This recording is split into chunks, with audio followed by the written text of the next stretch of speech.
South Africa. I'm going to go next.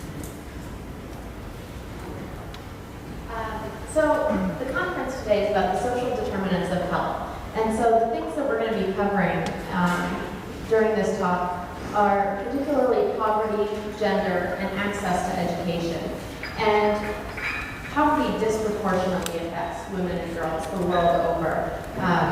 The one campaign recently launched a new campaign called Poverty is Sexist to really address the fact that there is a disproportionate effect on women and girls. So that speaks to the poverty and gender aspects, which also address that access to education. From the economic perspective, we know that women are largely unbanked, particularly in the developing world. So all of our case studies today are going to be from Africa. So that's what we're going to be speaking about, is sub-Saharan Africa in particular. But women largely don't have access to means or capital. When we're talking about rural poor women, they don't have collateral. They typically have about a third grade education level. And so banks are not willing to work with rural poor women. And that has led to the rise of the microfinance industry, which has enabled rural women to access bank accounts, that has shown that even women who have limited background knowledge are ready to start up businesses because they're ready to take care of their children. So Self-Help International has been working in Ghana and West Africa since 1989, and in 1999 we introduced a women's empowerment program modeled on Mohammed Yunus's Grameen Bank model of microcredit. And what we've seen is we've worked with thousands of women who consistently start off with a $50 loan and are able to better provide for their children. They tell us that because of access to training in business practices and because of access to capital to put that training into action, they are able to feed their children more and better food. They educate their children. They send them to primary school, secondary school, even college if they're able. And they improve the quality of housing that they're living in. So Mary Jane's in the audience here. She and I just got back from Ghana last week, and we were sitting under a shade tree talking with the women. And when we asked them who has health insurance, every woman of the 20 in that particular group raised their hand. So they were telling us that because of access to credit and access to financing, they are now able to better weather severe challenges. So one woman was saying that her son is in high school and she's so proud that she can afford his school fees. And her other child was in a car accident. And she would have sold everything she had to pay those medical bills. But because she had health insurance and she had a business that was ongoing, she was able to weather that and continue to provide for her family. So it is making a difference in terms of ensuring that women are able to get their children into school, men and women alike. We also met with Sandra and Vida. Sandra's on the left, her mother Vida is on the right. They live in Kwaso, in a rural community in Ghana. And Vida was a member of the microcredit program and was able to keep Sandra in school for a while. But when Sandra was a teenager, she ended up pregnant. And she had to drop out of school because in Ghana, you do not go to school once you're pregnant and you will not go back to school. And so she's a teenage pregnancy and she needed to join the microcredit program. So we started to dive deeper into this because we saw that that's actually a trend. The boys are staying in school, the girls are not. The girls are up against a number of challenges. So making sure that mothers can afford school fees is key to keeping girls in school. But that alone is not enough.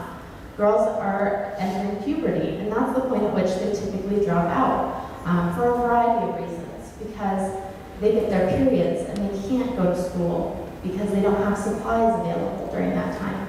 They turn to boyfriends, men in the community, sometimes teachers in the community at the schools for a source of money so that they can have cell phones, so that they can have school supplies, they can have sanitary supplies. And before long, they end up pregnant. These girls have no education at all about what's happening during puberty, the changes in their bodies. And in the context of West Africa, if you are a girl entering puberty and get your period and you know that Ebola is rampant and all of a sudden you are bleeding and you didn't know this was something that happened, how terrifying to be in that position. So we're looking at a couple things, but we know that that's the position that girls are dropping out of school as they hit puberty. Here are some examples of what girls are up against. They start in pre-primary education at the same rates, and that's what we see. We work with school feeding programs in pre-primary education, and we see that girls and boys enroll at the same rates in kindergarten, first grade. But as they go through primary school, secondary school, university, girls consistently drop out. And when we went to the university, one of the people in our group said, "Oh, is this an all-boys university?" Because we didn't see girls there, because girls are not making it to university. So they drop out because of child marriage, they drop out because of the cost of school fees, sexual violence, and lack of sanitary facilities. But there is hope, because if we can keep girls in school past puberty, they will marry 4 years later. They're less likely to die in pregnancy and in childbirth. They're more likely to have fewer children, healthier children, better educated children. And that all stems around that point of hitting puberty. This is what a typical village in rural Ghana looks like. You can see that it's typically a single-room home that the entire family of up to 8 people is living and sleeping in. There's dirt floors, there are animals roaming around. It's not particularly sanitary, they're sleeping on the floor, malaria is rampant. And that's the context, and so sanitary facilities are a major issue. And girls are typically just staying at home when they get their periods because they don't have the supplies they need to go out and lead productive lives. Women will walk around wearing long skirts, hoping that it hides the blood flowing down their legs, because when you've got children to provide for, you can't just sit around and wait. So that's the context that we were looking at Self-Help a year ago. And I had the good fortune to go to World Food Prize and meet Kay Hertz, who had a wonderful solution. So I want to invite Kay up to talk about what that solution is.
Worked for the Clay Foundation in Kenya about 2008, and she thought about what do these girls do, these refugees, orphans, what do they do for their periods? And they said they sit on their bunks and have their periods and lean on cardboard and hope that somebody will bring them food.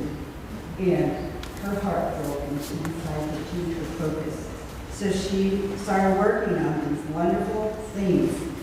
You may not think they're wonderful, but something so simple as a pad that is waterproof, that has washable components, can change the life of a girl because they don't have to get, they don't be embarrassed, they can stay in school, they don't have to get sexual favors from their schoolmasters, they don't have to worry about humiliation, they're more comfortable and they're healthier because they have something to eat.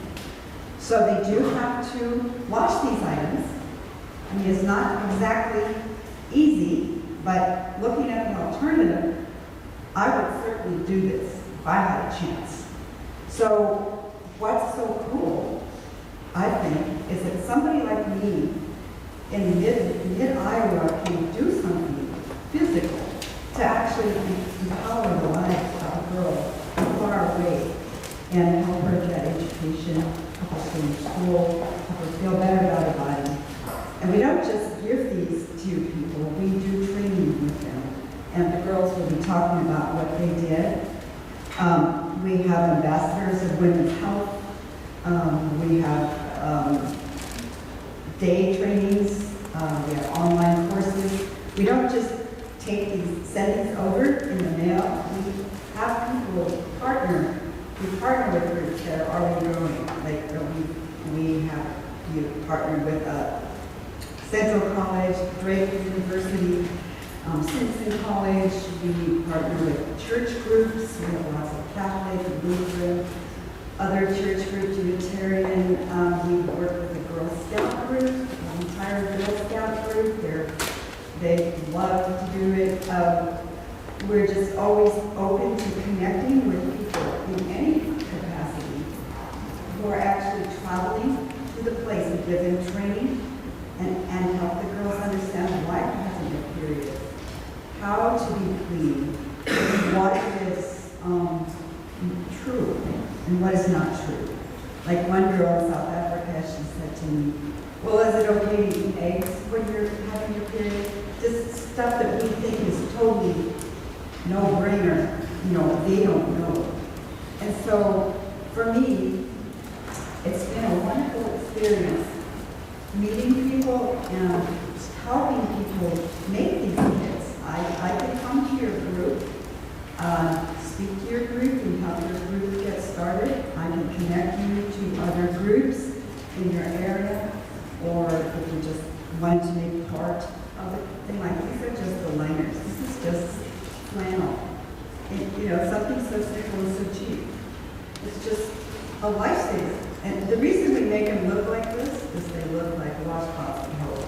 We don't want them to look like mental supplies.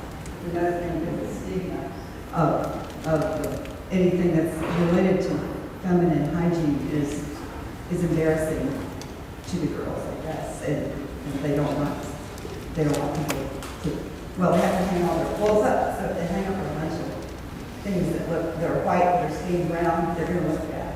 These hopefully look better, we hope. And anyway, we give them other things besides, we give them a washcloth, because they don't have a washcloth. Living as we were showing, in the villages of poor hygiene.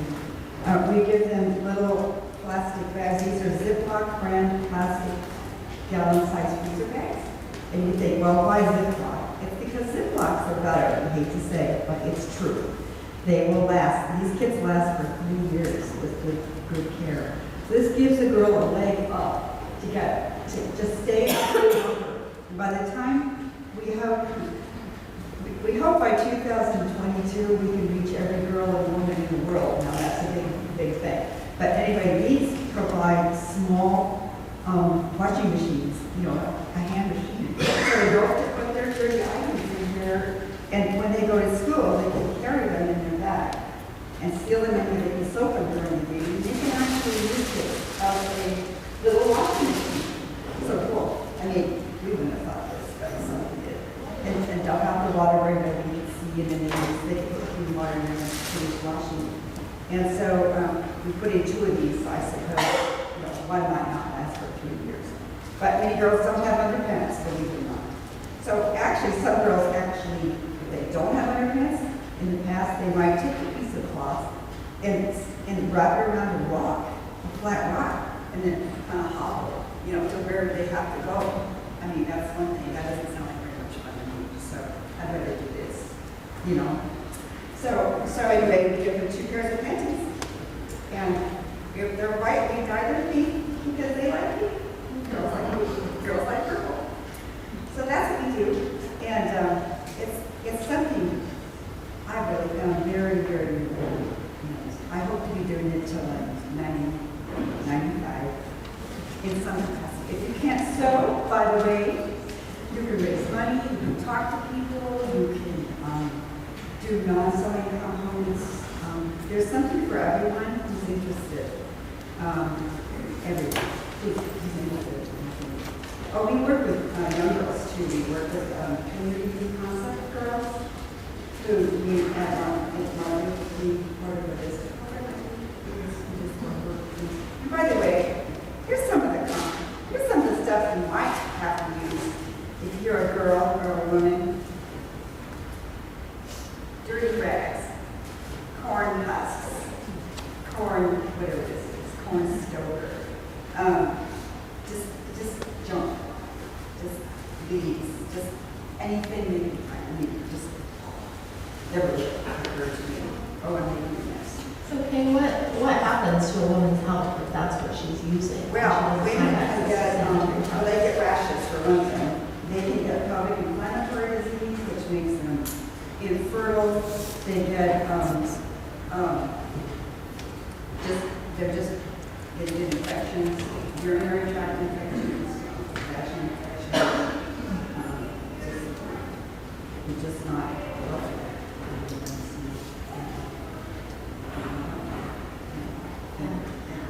I think one thing, one of my favorite things about this kit and this product is that it's really well designed. How many iterations of this kit have they gone through? 27. 27. And oh my God, yes. 27. And they use the feedback of the girls. These are girls in 650 teams have been developed. And this is not including just individual people who sew. So we have, this has been a great interest. It hasn't even been 10 years. They're also working on creating centers in the different continents of where the components will be cut out and then there will be enterprises with their summary where the components are sewn. And so they're trying to get women to work with what Nora does. She's well organized already with a micro-loan program to help women use this as a way of earning extra money. And I'm going next February to help teach the women how to make the kits themselves. So you're training them to make the kits themselves there? Yes. Yeah, that's the ultimate goal, because we don't want to have a toxic charity where we go, well, we know what you need. You know, we don't do that. We wait until somebody maybe takes the kid over to see if they like them, and then if they want them, we give them some. And then if we can possibly do, we send people over to teach them how to make their own. And we're so glad to be partnering with self-help because we feel like we have a very good way to do this. Well, it is an exciting partnership. Thank you for talking more about the kit here. One thing that is really my favorite thing is that they really have thought of everything. So these kits, as you saw when we were passing them around, they're attractive. They're lovely backpacks that the girls use to carry their school supplies on their backs with them to school every day. So nobody needs to know what's inside of the kit. When we're talking about social determinants of health here, we're talking about teenage girls. And teenage girls the world over are not that different. If you've got a teenage girl who needs glasses, and she gets eyeglasses, and she can see the chalkboard for the first time from the back of the classroom, and all of her friends tease her because they look funny, she's not going to wear eyeglasses anymore. So when we distribute these kits, they look attractive, and everybody in the school gets the kits all together. So how cool is it that I get one of these kits? They include a care and use card that actually demonstrates so that even if you're not literate, you can see step by step exactly how does this kit work. It includes bright, colorful fabrics that are really attractive, and like Kay said, when they are taken out and washed, you hang them on the line and nobody needs to know what this is for unless you're already in on the secret. And so it's a way of building community together. It also opens the door to a lot of additional conversations. So with the soap that's provided in these kits, we're able to talk about hygiene and sanitation and address questions like, is it safe to bathe when you have your period? Is it appropriate to eat eggs? You know, all of these myths that have come up and been generated over the years. And I gotta tell you, when we're sitting in the room training the girls, the way Self-Help distributed the kits is by creating teens clubs, teens girls clubs. And these kit distributions enabled us to talk about additional aspects. But every girl in the room was glued to what the speakers were saying. And the speakers were trained by Days for Girls. There's an online ambassador of women's health training to ensure that you can talk about what is puberty, what happens to your body, how do you get pregnant, what times of the year or of the month can you get pregnant, and what times can you count. How do you advocate for yourself if you're in a relationship, particularly a sexual relationship, and how do you protect yourself and go into that self-defense if that's what you need to do.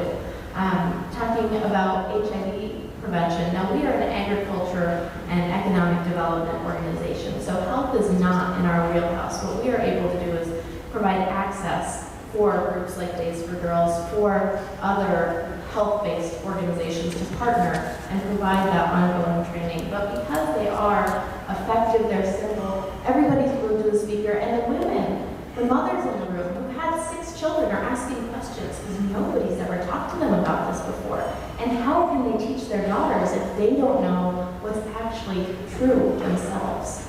And so it's created a lot of opportunities, and I want to talk more about the way that we've implemented this project in Ghana. But first, you're all students in the audience and educators, and so it's really amazing to me how many partnerships Kay has already initiated in her volunteer role as coordinator here in Iowa. And I want to invite Emma and Kelly to talk about their experiences working with Drake. They had 2 different experiences on the sustainable course in Uganda. And so, Emma, why don't you come up first? And I have little flyers.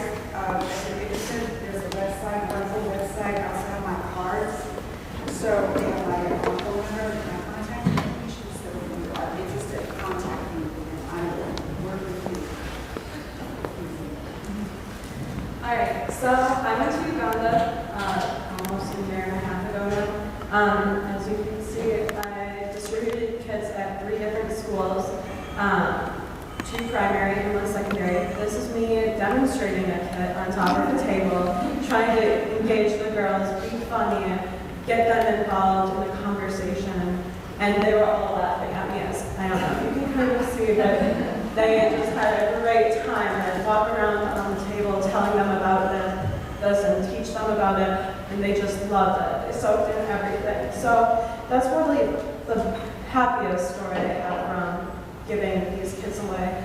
Other stories I have are more serious. At the 3rd school that I went to, it was in the rural community, and I passed around one of the kits, like I did with you guys, so the girls could see what was in them. And when I got them back, components of them were missing. So these girls are like so poor that they felt that they needed to take parts of the kits to help take care of themselves while they are menstruating. So that's pretty serious. And then another story that I have at the first school I went to, I asked if any of the girls had been teased before for having blood on their pants or skirts and whatever. And half of the class raised their hands. Whether they had been teased by a girl or a boy, it doesn't matter. Being teased once is enough to cause girls to drop out of school. I was very surprised and happily surprised that half of the girls raised their hands and they were still there to talk about it, to tell me about it. So it's a big need in Uganda. So besides just visiting the schools and distributing the kits, I went to Days for Girls University. So like Kay and Nora talked about, there are already enterprises set up in different countries. So I visited the one in Uganda. They have a university component. It's a 2-week training course teaching women how to make the kits. They have a little health education thing so they can go back and teach other women about menstrual health and prenatal care and everything like that. And then they also teach women how to market these kits. So they teach them business strategies and models so they can sell them and make a profit off of it. And if you take buying a kit in country costs about 1,500 shillings, which is about $7 in US money. Using these kits for the full 3 years saves the girls enough money to go to school for an extra semester or trimester, depending on their school setup. So these kits, buying them is cheap enough for them in country, but being given them is huge. It can keep them in school for longer. So I was asked if I would recommend this partnership in the future. Yes, I would recommend it to any Drake student who wants to go on the Uganda trip to take this project and run with it.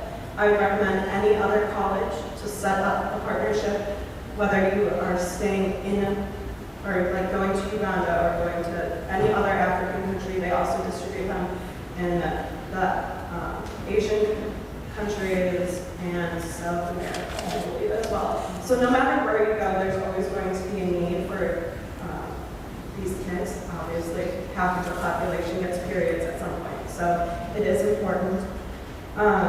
And I can firmly say that Days for Girls has changed my life. I continue to work with them. I meet with Kay when they have kit making sessions, and I have brought my service fraternity into it. They all love to go help make the kids. It's been a huge thing.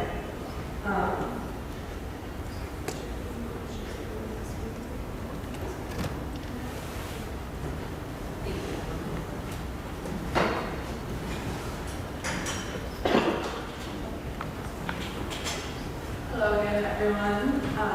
As Emma said, I am a firm believer in the mission of Days for Girls as well. And actually, this past summer was my second experience in Uganda. I was in Uganda 2 years prior with my high school. And we stayed in a very, very rural village. And we were always surrounded by children. And what I remember most was that there were kids always running around covered in dirt, like wearing, most of them only wore like a tattered t-shirt.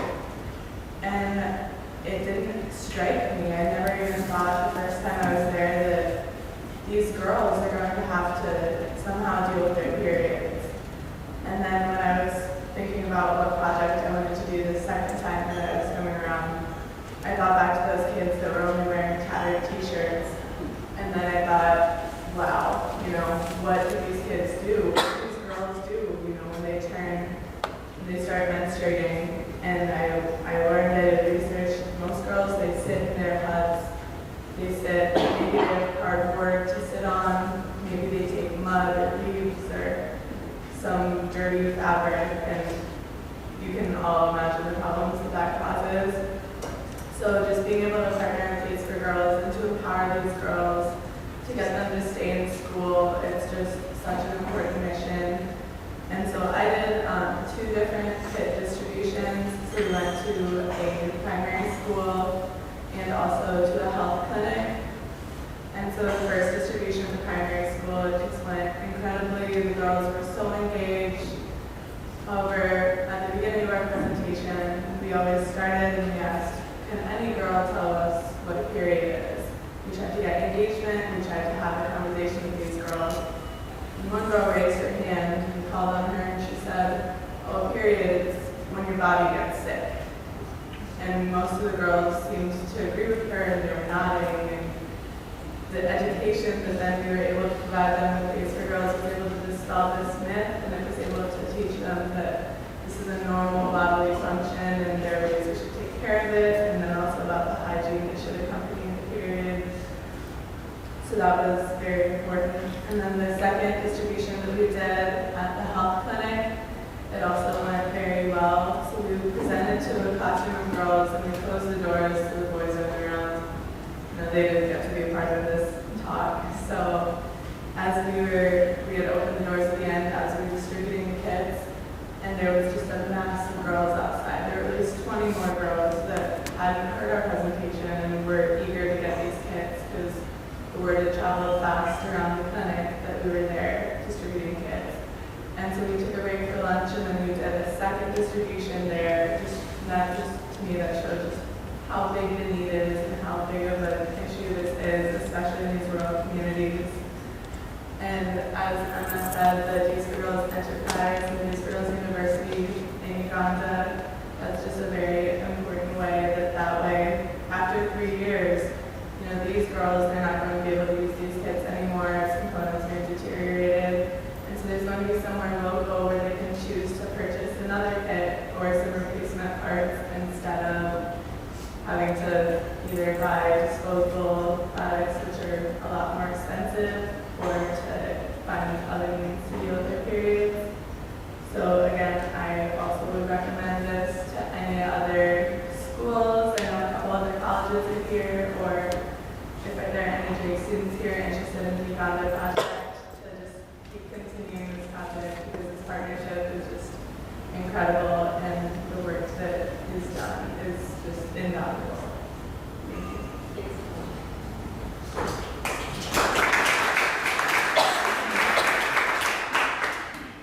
This is an example of what it looked like when we did a kit distribution.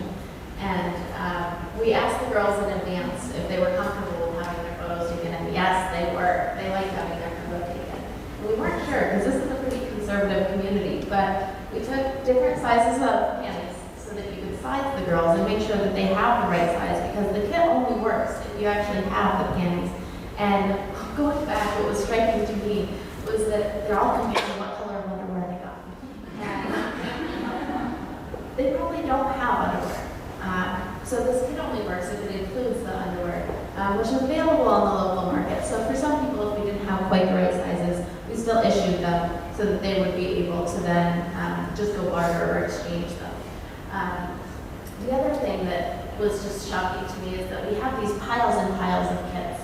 And we know that this was day one of 2 days that we were distributing. Now we have a local staff that's there year round that works with all of our team. They're locally hired, so they know the language, they know the culture. They can be very effective in working with these girls and building that trust.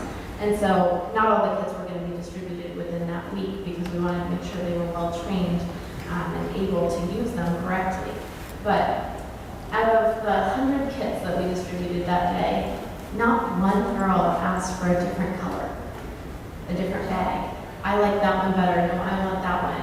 I mean, we had a 16-year-old girl with us, my cousin from California, and she was just in awe of how smoothly it went, and nobody complained about anything. And these are girls that are struggling to afford even the basics in their daily lives, that were just overjoyed to have these kits. And before long, the mothers in the back saw that there were some extra kits up there, and they said, you know, would it be at all possible, could we get some too? And so, because we did have some extra kits, we were able to distribute them to the mothers who were the leaders of this teens club for girls. And the next step, to make sure that it is a sustainable project and that people are not dependent on the goodwill of wonderful Iowans who are sending these overseas and how many suitcases worth of 50-pound bags we can take, teaching the women how to sew them locally. So there are already seamstresses we work with through the Women's Microcredit Program that we'll be bringing together in February. We wanted to make sure there was actually demand for this kind of training, and it was very clear last week that there is a huge demand for additional training on how to sew those kits locally, so that we'll distribute everything that we have, but also making sure that anybody who didn't get a kit has access to one, because the mothers are very interested as well.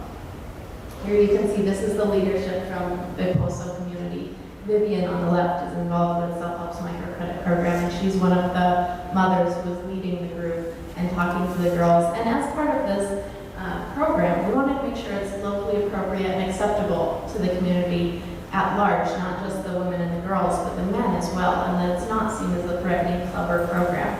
And so we're focusing, yes, on health and puberty, but also on little things that the girls can do to earn a source of income. We know that every additional year that a girl can stay in secondary school increases her potential income one day. But typically, girls bear the brunt of the chores. It's not light out, so it's harder to do your homework. If you're missing school, you're falling behind. The boys have time to go out and do some work. And so teaching the girls some simple crafts like beading, like making bracelets and beads, things that are appropriate locally. Making soap. We imported a lot of soap back in our empty suitcases after we left the kids there that we'll have available if anybody wants to buy them throughout the holiday season in particular. But teaching the girls ways that they can earn income on the side in addition to their studies, so that they're not dependent on their male counterparts. Here, each club engaged in cultural activities as well. So there are 3 clubs at the moment, 150 girls, and some of them were into dancing and did a tribal dance from their community. And one group put on a skit, and the skit was hysterical to the local community. We didn't get the translation quite right, so it didn't make as much sense to us. It seemed like a pretty dark topic, but the teenage girls here are sitting on the lap of the teacher and said, well, I have a new boyfriend now, so I can't be your girlfriend anymore, to the headmaster, but let me bring my younger sister and she'll be your girlfriend now. And they went on to tell the tale of how the one girl said, no, I won't take slept with the headmaster, got some money, ended up pregnant, and he gave her a pill to abort the child. And the pill was, they went to the pharmacy and looked at all the prescriptions to see which ones said not safe for pregnant mothers, and then gave her whatever they could find that wasn't safe for pregnant mothers. And the girl died, and her sister went on to become a doctor. So the whole community saw this and celebrated the fact that, yes, this is something that we need to address in our community. So it was incredible to have the whole community engaged. You can see the mothers are lined up behind, the fathers, the village elders, the chief was there for that presentation. And so he's laughing. I didn't get the translation, but he thought it was hysterical next to me. And so they're talking about this incredibly important social issue that people have continued to talk about for the rest of the day and the rest of the week because they made it engaging and funny, and they shared that social lesson. And here, as part of the girls' club, the girls are all going to mixed schools, so boys and girls are learning together in the classroom. And this is a really conservative community where it's expected that the boys will do better than the girls, and that the girls aren't actually expected to do that well in school anyway, because you're just going to become a mother and stay at home and be a burden on society, so why bother investing in you? And that's the cultural mindset. And so this young girl was the first in her class. She beat out all the other boys and got the top grades in the class. So we bought some backpacks, and the village chief is celebrating that a girl was at the top of her class and giving her a backpack in recognition of that celebration to encourage other people to follow suit. So looking at that holistic program, Days for Girls was the impetus. These kit distributions are the impetus to address a number of other social issues and make sure that it's important. Now, the theme that the girls chant is education, empowerment, and fairness. And we asked, where did fairness come from? And they said, well, equality is a little too out there. Equality might be seen as a bad thing in this community. So we talk about fairness in the sense of gender fairness, and when it's translated, it's more appropriate in the community. So this is just step one for us. We want to take this to the next level and continue to help the girls, but we do keep in mind that you have to work within the cultural framework that exists and ensure that the community is supportive. And this was just mind-boggling to see how supportive the community was. So really encouraging. So we've got different models that can go from a distribution that lasts for a week and partnering with the local health system on a study abroad course, or an ongoing program that can build and grow. And that's the beautiful thing about Days for Girls, that they offer a lot of different opportunities. But I want to ask our two college students to talk a little bit about the differences you guys experienced in distributing the kits based on the prep work that you did in advance and how that worked. All right, I had no prep work. So when I went, there weren't the online courses telling me, oh, talk about this, don't talk about this, say this, like, this is it. I kind of went in blind. So I had a partner student, or a student from our partner university, help me a lot, actually. She, at points, translated my American English to Ugandan English for me because my accent was so strong. And she was able to communicate to the girls on a level like, yes, this is what you need to do. Like, this makes sense. I've tried one of these kits. Because on the very first day I gave them to two of the MOOC students that we were with, because they got their period while we were out at the equator. Like, what are they gonna do? They had nothing with them. I had a couple of kits on me, gave it to them, and they were able to use it. So they were my own little spokespeople that I didn't intend to have, but ended up having and needing. So that was like the biggest thing that I had for prep work, but still not like a lot.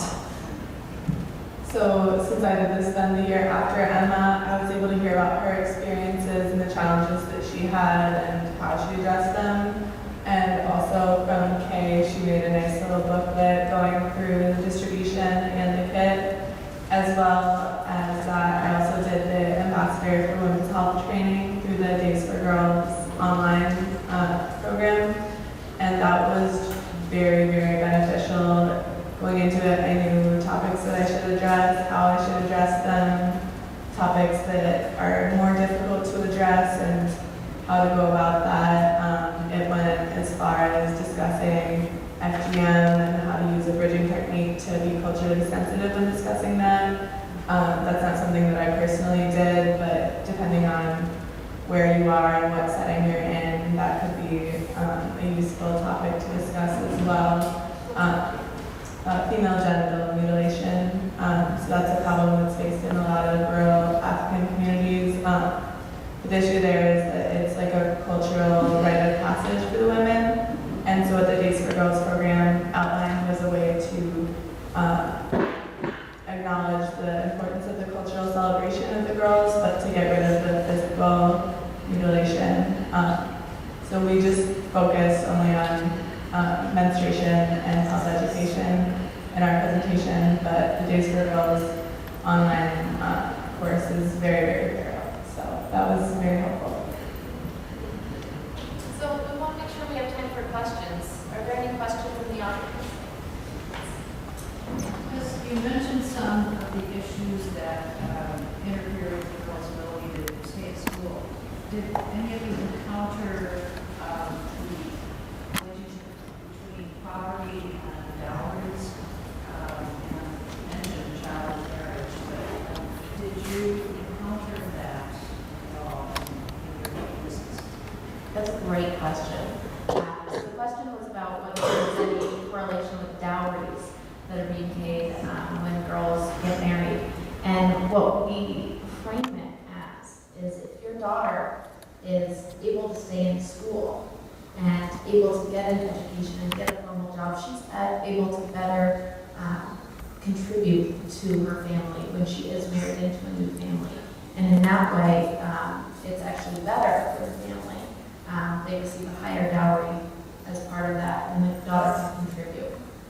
So we didn't have a lot of people specifically asking about that, but we did want to preempt it to make sure that it's a frame of reference to say, hey, your daughter is going to be able to generate more income for the family.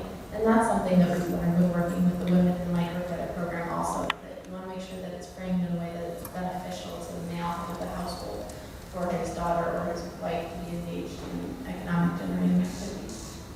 So you did see families basically selling the daughter their dowry when she becomes pubertal. Right. We didn't see that. That's not to say that it's not practiced. It's just not as out there. Did you guys see that in South Africa or Uganda? In Uganda, I didn't see it, but we had asked our partner university students about it. There was a guy on the trip whose sister had a dowry, and her dowry was like 500 cows or something, like a huge number of cows, because she was very pretty. So her dowry was larger than like a younger sister who was not as pretty. I think the younger sister's was like 200 cows. So we didn't really address it through Days for Girls. It just came up in a topic when we prompted the student.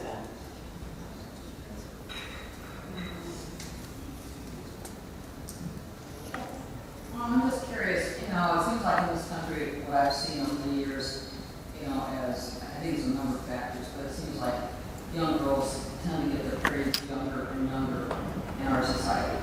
Is that still the same over there, or is it a little bit later, for them? Maybe more like 12, 13, 14, or are you seeing more like 10, 11, 12?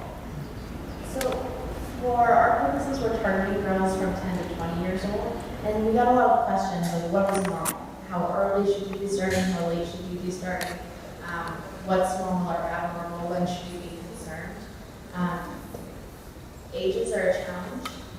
People don't always know their actual age because there aren't good records of their birth dates in the rural communities. So we were guessing based on the size of them, but malnutrition also impacts what size they actually are. So it's hard to tell exactly what age they are. Did you guys have any experience with specific ages that they had their periods at? Since I distributed it at 2 different primary schools, that's like up until 7th grade, I think for most of them, we asked the headmistress or the nurse, whatever, to grab the oldest girls and then girls who were menstruating already. So I think at the first school I went to, we had a couple of 5th years who were menstruating, but it was more so in the later years. It's not as dramatic as it is here in the US, where girls who are 9 and 10 who are doing it. And I think, like I said, I think it's a combination of nutrition and all kinds of other things that I think that's why we actually started with it. Yeah, it's correlated to development of the country, so they've seen it get younger, but it hasn't reached levels where we are at right now. Is Gays for Girls a national organization or? International. We work in all 6 continents. And, yeah, 104 countries right now. They have a website on Yeah, daysforgirls.org, very complete. And if you have a chance, if you only have 15 minutes, I would look on the media section and look at the TED Talk that Celeste Morgans did a couple years ago. It's 17 minutes, and it will tell you exactly how she started, and you get a feel of the warmth of her personality. Just a quick follow-up question. I have a friend in California who works very intensively with homeless youth. And I just wondered if that would be another population. Right. And See I me don't- afterwards, and I'll get you hooked up with there's people in California that can help. Wonderful. I've gotten that question a couple times about whether it be appropriate for inner city youth or people who are in poverty here, because it is a huge expense around the world. It's a global. It is. Jim? This looks like a really wonderful holistic approach. I wonder if we have any results yet. If the goal is to keep girls in school, have you seen girls staying longer in school? I know it's only been about 10 years. I only know a couple of statistics, and I may be wrong, they've done a lot of study, I just don't have it in my head. But one school had a rate in Uganda of 38% dropout rate in certain grades, and it went down to 8%. And then one was something, I don't know, something similar, went down to 3%. And that can be attributed. To the ones that had gotten the kids versus the ones that hadn't. So I don't have, hard statistics for you, but on the website, on the yearly report, annual report, there'll be information about that. I can get more for you if you want it. Any other questions? Days for Girls, have they hooked up with Peace Corps at all in any of these countries? I don't know. That would be a wonderful avenue to go through Yeah. because you've got Peace Corps volunteers or. You're right, I'll find out. They're supported by many groups. Puberty International, Glamour Magazine, Open Magazine, all kinds of service organizations. That the 10 on the Huffington Post, 10 most likely to affect the global, situation in the next 10 years. They're very out there. So I'll check into that. Thank you. And I will add on to that, on the website, there's a way to request a form. So if you work with an international nonprofit or even a local one and are interested in learning more, you can request them both directly through Pay and through the website if you know of people that are in other parts of the U.S. and other parts of the world that are interested in them. So they're definitely great to partner with from an NGO standpoint of saying, this is our mission is to get them out there. So they're ready to partner with anybody who is willing to go through that training to make sure that it's distributed in the right way. I'm going to be training a lady in Swaziland by Skype. I met her here, and there's no place closer for her to learn. There are many ways to learn.